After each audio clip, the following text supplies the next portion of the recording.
கர்த்தருக்கு ஸ்தோத்திரம்.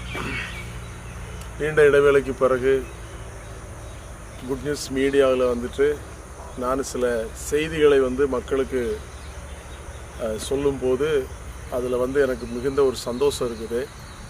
ஏன்னா மக்கள் எல்லாருமே ரொம்ப வேகமாக ரொம்ப பிஸியாக இருக்கிறாங்க. எல்லாருக்குமே பார்த்தீங்கன்னு சொன்னால் ஓவர்லோடு, தன்னுடைய திறமைக்கு ஏற்றவாறு அவங்களால இருக்க முடியலை. அதையும் தாண்டி தான் அவங்க வாழ வேண்டிய ஒரு சூழ்நிலைக்குள்ளே தள்ளப்பட்டிருக்கிறாங்க. அதே சுச்சுவேஷன் நம்ம எல்லாருக்குமே இருக்குது பாருங்கள். இப்போ உலக ஒரு போகிறதான அந்த ரூட் அப்படிங்கிறது அது ஒரு அழிவுக்கு நேராகத்தான் போகுது அப்படிங்கிறது ஊர் உலகம் தெரிந்த உண்மை. இதில் என்ன அப்படின்னு சொன்னால், இப்போ கிறிஸ்துவம் அப்படின்னு சொன்னாலே எல்லாத்திற்குமே பொதுவானது. கிறிஸ்துவம் அப்படிங்கிறது ஒரு தனி குடும்பம் கிடையாது. அது பைபிளை மையப்படுத்தி வாழக்கூடியதான ஒரு கூட்டு குடும்பம். அந்த குடும்பம் முழுக்க முழுக்க யாரை நம்பி எந்த அடிப்படையில் வாழ்கிறாங்க அப்படின்னு சொன்னால், இயேசுவை நம்பி இயேசு என்கிறதான தெய்வத்தின் மேலே தான் அவங்களுடைய வாழ்க்கையை ஏற்படுத்தியிருக்கிறாங்க. அப்போ பண்டைய காலம் அப்படின்னு சொன்னால் அந்த பழைய ஓல்டு டெஸ்ட்மெண்ட் பழைய ஏற்பாட்டினுடைய காலங்களில் மோசஸ் மூலமாக பிரமாணமெல்லாம் கொடுக்கப்பட்டுச்சு. நியாயப்பிரமாணம்னு சொல்லுவாங்க. அதுக்கு முன்னாடி அந்த விருத்த சேதனம் அப்படிங்கிற ஒரு கான்செப்ட், அதாவது ஒரு முறைமையை ஆண்டவர் என்ன பண்ணுவார், ஆபிரகாம்கிட்ட சொல்லி அதை நீ உனக்கும் மட்டும் இல்லை உன் பிள்ளைகளுக்கும் மற்றபடி அந்நியர்கள்னால் அதான் அந்த வீட்டில் பணத்துக்கு கொல்லப்பட்டவங்க எல்லாருக்குமே ஆண் பிள்ளைகளுக்கு விருத்த சேதனம் பண்ணணும் அப்படின்னு தான் சொல்லுவோம். அதே இது பார்த்திங்கன்னு சொன்னால் சர்வ வல்லமையுள்ள ஆண்டவர் இயேசு கிறிஸ்து அப்படின்னு தான் சொல்லணும். அதாவது அவர் நித்திய பிதா என்கிற நாமத்தோடு கூட அவர் வெளிப்பட்டார். அவர் குமாரனாக வெளிப்பட்டார்.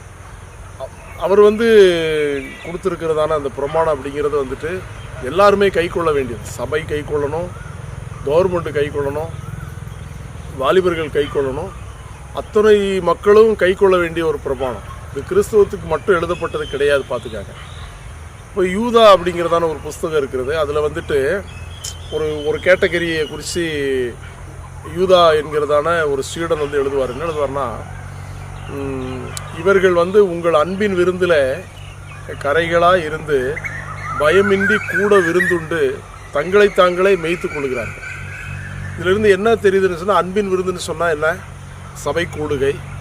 இன்னும் சொல்லப்போனால் இயேசு கிறிஸ்துவனுடைய அந்த மாம்சத்தையும் இரத்தத்தையும் பங்கிடக்கூடியதான அந்த கம்யூனியன் சர்வீஸ், திருவிருந்து ஆராதனை இதெல்லாம் சொல்ல முடியும். அதில் இவங்க எப்படி இருக்கிறாங்கன்னா கரையாக இருக்கிறாங்க அப்படின்னு சொல்ல. கரைனா பாவம், அவங்களுடைய வாழ்க்கையில் ஒரு கரைப்பட்டு இருக்கிறது. ஸோ அதை விட என்ன அப்படின்னு சொன்னால், இவங்க சத்தியத்துக்கும் போதனைக்கும் கீழ்ப்படியாமல் இவங்களை மேய்த்து கொள்ளுகிறாங்க. அது என்ன விஷயத்தில் நம்ம பார்த்தோன்னு சொன்னால், நம்ம பேசுகிறோன்னு வைங்களேன், அவங்க என்ன சொல்லுவாங்கன்னா, இது பைபிளில் எழுதியிருக்கா அப்படிம்பாங்க. பைபிளில் எல்லாமே எழுதியிருக்குது, இதை செய்யாத அப்படின்னு சொல்லி மிக தெளிவாக எழுதியிருக்குது. அப்போது அப்படிங்கிறத செய்யாமல் செய்யக்கூடாது அப்படிங்கிறத செஞ்சுட்டு பைபிள் எழுதியிருக்கிறதா அப்படின்னு கேட்பாங்க. இப்போ பூ வைக்கிறது கூடாதுன்னு சொல்லியிருக்கா, பொட்டு வைக்கக்கூடாதுன்னு சொல்லியிருக்கா, நகை போடக்கூடாதுன்னு சொல்லியிருக்கா, அதை பண்ணக்கூடாது இதை பண்ணக்கூடாதுன்னு சொல்லியிருக்குதா, அப்படி பண்ணியிருக்கா இப்படி பண்ணியிருக்கான்னு சொல்லி என்ன பண்ணுவாங்க, இவங்களாகவே என்ன பண்ணுவாங்க, பேசிக்கொள்வாங்க. இதில் என்ன விஷயம்னா, அதாவது இவங்களாவே என்ன பண்ணுறாங்க, மேய்க்கிறாங்க அப்படின்னு சொன்னால், இப்போ பணம் ஒரு ஒரு இப்போ நான் ஒரு பொதுவாக பேசுகிறேன், ஒரு கிறிஸ்தவ குடும்பத்துக்கு பேசுகிறேன். பணம் அப்படிங்கிறது கடவுள் கொடுக்கக்கூடிய ஒரு பெரிய ஒரு வரப்பிரசாதம். அது ஆண்டவரால் கொடுக்கக்கூடியதான ஒரு வாழ்வாதாரம்.